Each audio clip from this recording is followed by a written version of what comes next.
Há palavras de Jesus que atravessaram o século sem perder força.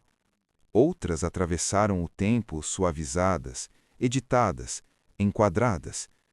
E há aquelas que permanecem quase intocáveis, não por serem obscuras, mas por serem perigosamente claras. Entre elas estão as que falam de dinheiro. Não como tema secundário, não como metáfora distante, mas como algo profundamente ligado à condição humana.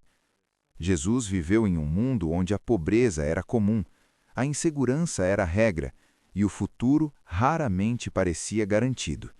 Ainda assim, quando fala de riqueza, ele não a descreve como solução, tampouco como mal absoluto. Ele a trata como prova. Uma prova silenciosa, constante, invisível aos olhos, mas decisiva.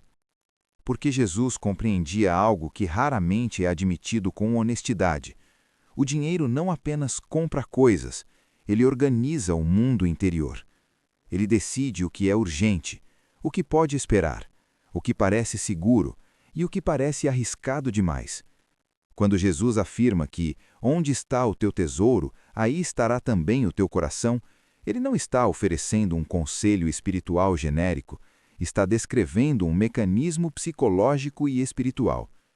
O coração segue aquilo que promete estabilidade, e muitas vezes o dinheiro se apresenta exatamente assim, como chão firme em um mundo instável. Mas Jesus não aceita essa promessa sem questioná-la. Ele não condena o trabalho, o planejamento ou a prosperidade em si. O que ele confronta é a transferência de confiança. O momento em que aquilo que deveria ser instrumento passa a ocupar o centro da vida. O momento em que a segurança material começa a substituir a dependência espiritual. É por isso que ele diz que ninguém pode servir a dois senhores, não como regra religiosa rígida, mas como descrição honesta da natureza humana. O coração não se divide sem se fragmentar. Ao longo dos evangelhos, Jesus se aproxima de pessoas ricas de maneira quase desconcertante. Ele não as acusa publicamente, não as expõe, não as humilha. Contrariamente, conversa, escuta, observa. E então faz algo que parece simples, mas é profundamente desestabilizador. Ele pede movimento. Não necessariamente para fora da riqueza, mas para fora da dependência dela. Em alguns casos, esse movimento exige abandono, em outros exige redistribuição, em outros ainda exige apenas uma mudança interna, que, curiosamente, poucos conseguem realizar. Não porque seja impossível, mas porque exige abrir mão de algo que dá identidade, status e sensação de controle. Quando o jovem rico se afasta triste, Jesus não corre atrás, não ajusta o pedido, não oferece uma alternativa mais confortável. Ele respeita a escolha e respeita o peso dela. Esse silêncio é revelador. Jesus não força conversões emocionais, não manipula, não barganha. Ele confia que quem entende, entende. E talvez seja exatamente por isso que suas palavras continuam causando desconforto até hoje. Porque elas não atacam sistemas econômicos específicos, elas atravessam épocas, elas se aplicam a qualquer sociedade que transforme prosperidade em critério de valor humano. Jesus não opõe fé e trabalho, ele opõe fé e idolatria disfarçada. E o dinheiro, ao contrário de ídolos antigos, não exige templos visíveis, ele se infiltra no cotidiano, nos planos, nas decisões pequenas, naquilo que se escolhe proteger quando tudo parece ameaçado. Por isso, quando Jesus fala de prosperidade, ele nunca promete conforto espiritual, ele promete clareza. E clareza quase nunca é agradável no início. Ela revela onde o coração realmente repousa, ela expõe aquilo que ocupa o centro quando ninguém está olhando. Talvez seja por isso que o tema da prosperidade, quando passa pelas palavras de Jesus, nunca seja neutro. Ele não se deixa domesticar, não se ajusta facilmente a discursos prontos. Ele exige reflexão, silêncio e, principalmente, honestidade. Jesus não diz que a riqueza é incompatível com a fé, mas deixa claro que ela é incompatível com ilusões. E a maior ilusão de todas é acreditar que a segurança material pode substituir aquilo que para ele sempre foi essencial: confiança. Não em um sistema, não em números, não em garantias acumuladas, mas em algo que não pode ser estocado, protegido ou previsto. Essa tensão nunca foi resolvida. E talvez nunca deva ser. Porque enquanto houver seres humanos buscando segurança em um mundo instável, as palavras de Jesus sobre dinheiro continuarão ecoando, não como acusação, mas como espelho. Um espelho que não grita, mas também não mente. Quando se observa com atenção, percebe-se que Jesus raramente responde às perguntas sobre prosperidade da forma que as pessoas esperam. Ele não oferece fórmulas, não estabelece garantias, não constrói sistemas de recompensa visíveis. Em vez disso, responde com imagens, paradoxos e silêncios. E isso não é falta de clareza, é método. Jesus compreendia que a relação do ser humano com o dinheiro é menos racional do que se admite. Ela não nasce apenas da necessidade material, mas do medo. Medo do amanhã, medo da perda, medo de não ser suficiente, medo de depender de algo que não se pode controlar. Por isso, quando ele fala sobre riquezas, quase nunca fala diretamente sobre quantias, posses ou acumulação. Ele fala sobre preocupação, ansiedade, segurança e confiança. Ele desloca o debate do exterior para o interior, do que se tem para aquilo em que se apoia. Quando Jesus diz, não andeis ansiosos pelo dia de amanhã, ele não ignora a realidade dura da vida. Ele não romantiza a pobreza. Ele fala a pessoas que conheciam a escassez. O que ele confronta não é o planejamento, mas a obsessão. Não o cuidado, mas a submissão mental ao medo do futuro. Há algo profundamente inquietante nisso, porque Jesus sugere que a ansiedade é uma forma silenciosa de idolatria, não no sentido religioso clássico, mas no sentido psicológico e espiritual. A mente que vive presa ao amanhã transfere sua esperança para aquilo que promete controle. E, quase sempre, esse algo assume forma material. O dinheiro, nesse contexto, deixa de ser recurso, passa a ser âncora emocional. É por isso que Jesus fala de maneira tão diferente dos mestres religiosos de sua época. Enquanto muitos buscavam legitimar bênçãos visíveis como sinal de aprovação divina, ele rompe essa associação. Ele não confirma que prosperidade seja prova de favor, nem que dificuldade seja prova de rejeição. Ele desmonta a equação inteira. Quando Jesus observa pessoas ricas oferecendo grandes quantias e, em seguida, destaca a oferta silenciosa de uma viúva pobre, ele não está elogiando a pobreza. Ele está revelando algo mais sutil. O valor espiritual não está no montante, mas no grau de dependência que permanece após a entrega. Isso desconcerta, porque elimina comparações fáceis, elimina métricas externas, obriga cada pessoa a olhar para si mesma. Quanto resta quando se entrega? Quanto medo permanece? Quanto controle ainda se tenta preservar? Jesus não condena a prosperidade, mas deixa claro que ela carrega um risco específico, a ilusão de autonomia. A sensação de que já não se precisa confiar, de que já não se depende, de que o futuro pode ser garantido por meios próprios. E essa ilusão é silenciosa. Não se apresenta como pecado evidente. Apresenta-se como responsabilidade, como prudência, como maturidade. É exatamente por isso que é tão difícil de confrontar. Jesus não se opõe ao crescimento, ele se opõe à substituição, ao momento em que o coração troca a confiança viva por estruturas mortas, ao momento em que a fé se torna discurso, enquanto a segurança real é depositada em algo mensurável. Quando ele afirma que é difícil para um rico entrar no reino, não está estabelecendo uma regra matemática, está descrevendo uma condição psicológica. Quanto mais alguém se acostuma a resolver tudo com recursos próprios, mais difícil se torna aceitar uma dependência que não pode ser controlada. Isso não é condenação, é diagnóstico. E Jesus, curiosamente, não tenta suavizar esse diagnóstico. Ele o apresenta com serenidade, como alguém que conhece profundamente o funcionamento humano. Ele não cria inimigos, não cria slogans, não mobiliza ressentimento. Ele simplesmente expõe a tensão e permite que cada um decida o que fazer com ela. Talvez por isso suas palavras atravessem os séculos sem perder relevância, porque elas não pertencem a um sistema econômico específico. Elas operam em qualquer sociedade onde o dinheiro promete mais do que pode entregar. Jesus não promete prosperidade como solução, mas também não promete escassez como virtude. Ele promete algo mais desconfortável: lucidez. Uma lucidez que obriga o indivíduo a perceber onde realmente está apoiado quando tudo o que é visível começa a falhar. Uma lucidez que não elimina o esforço, mas redefine o centro.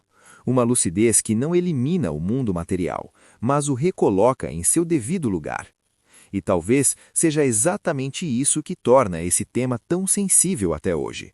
Porque falar de prosperidade é fácil, falar de pobreza também. Difícil é falar de confiança. Difícil é admitir onde o coração repousa quando ninguém está olhando. Jesus nunca encerra essa conversa com uma conclusão confortável. Ele a deixa aberta, não como provocação vazia, mas como um convite silencioso à observação interior. E aquilo que não se observa tende a governar. Com o passar do tempo, algo curioso acontece quando a mensagem de Jesus atravessa gerações, culturas e sistemas econômicos diferentes. Aquilo que era provocação interior começa a ser reorganizado externamente. A tensão entre fé e segurança material, que Jesus manteve aberta, passa a ser resolvida por discursos mais confortáveis. A prosperidade deixa de ser um risco espiritual e passa a ser apresentada como sinal. Esse deslocamento não acontece de forma brusca. Ele é gradual, quase imperceptível.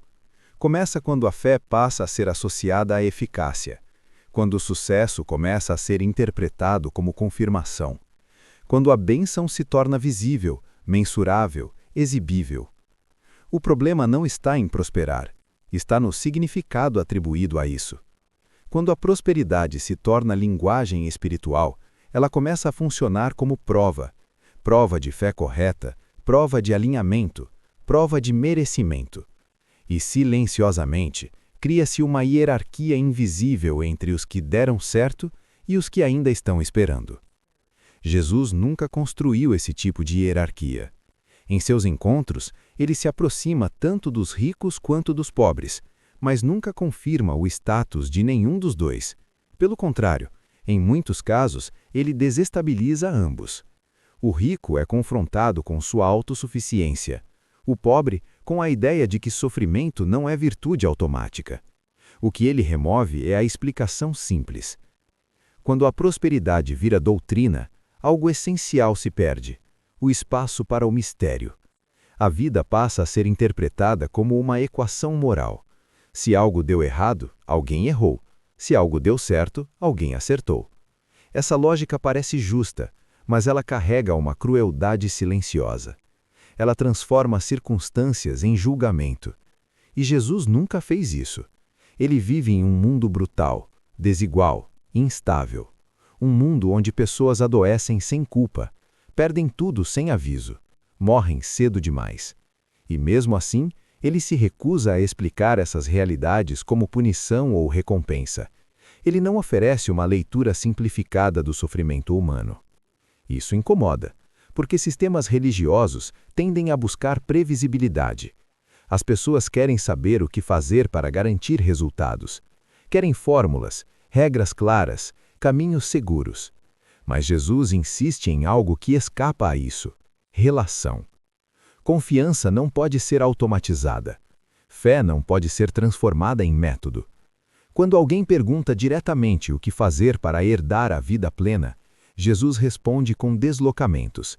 Ele muda o foco, ele desmonta certezas, ele revela apegos. Não porque deseja confundir, mas porque sabe que o maior obstáculo não está na falta de informação, está no excesso de controle. A prosperidade, quando absolutizada, oferece exatamente isso: a sensação de controle. Ela promete que o futuro pode ser administrado, que a vulnerabilidade pode ser eliminada, que a dependência pode ser superada. E é nesse ponto que o discurso se afasta radicalmente daquilo que Jesus aponta. Porque Jesus nunca promete uma vida sem risco. Ele promete presença dentro do risco. Ele não elimina a instabilidade da existência. Ele ensina a não transformar essa instabilidade em desespero, a não permitir que o medo do amanhã governe as decisões do hoje. Quando a fé passa a ser usada para afastar o medo por meio da garantia material, algo se inverte. A fé deixa de ser confiança e passa a ser ferramenta. Deus deixa de ser relação e passa a ser meio.